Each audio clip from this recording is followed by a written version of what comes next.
టాలీవుడ్ లో మరొకసారి థియేటర్ల వివాదం ముదిరింది. మోస్ట్ అవైటెడ్ మూవీ పెద్ది విడుదల కాకముందే అటు నిర్మాతలు ఇటు ఎగ్జిబిటర్ల మధ్య పర్సంటేజ్ వారు తారాస్థాయికి చేరింది.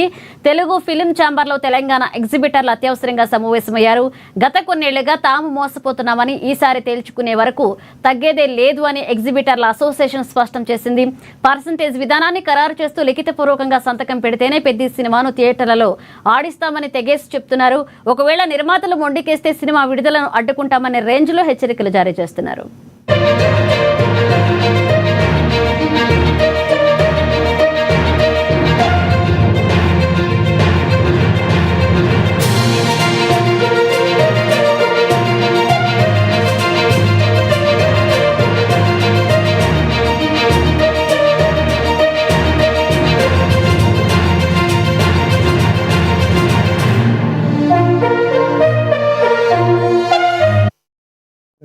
డైరెక్ట్ తీసుకొచ్చి వ్యాపారం మాకు నెక్స్ట్ సినిమా కూడా ఎన్ని రోజులు ఓడుకున్నాం, రేపు చేయం.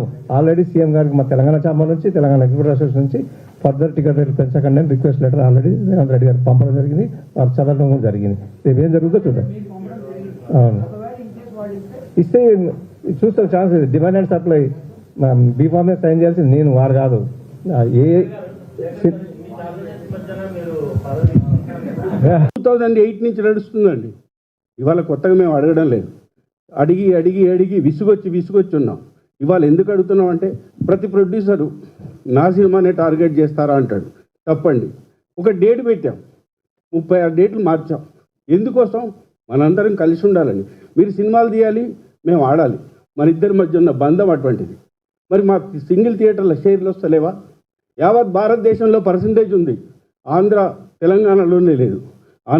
ఓన్లీ ఆంధ్ర టికెట్ హైక్ అయితే, మా దగ్గర తెలంగాణ టికెట్ హైక్ కాదు. మేము ఆల్రెడీ రేవంత్ రెడ్డి గారికి లెటర్ ఇచ్చినాం, ఎగ్జిబిటర్ అసోసియేషన్ ఇచ్చినాం, ఛాంబర్ నుంచి కూడా ఇచ్చినాం. దయచేసి మాకు టికెట్ రేట్లు పెంచకండి, ప్రేక్షకులను చంపకండి అని చెప్పి. ఎందుకు కొనసాగం? మాకు అది పర్సంటేజ్ తెలియదా కొనసాగుతూనే ఉంటుంది. దీనికి సంబంధం మేము వాళ్ళు నచ్చ చెప్పాలి కదా, ఇట్లా చేయండి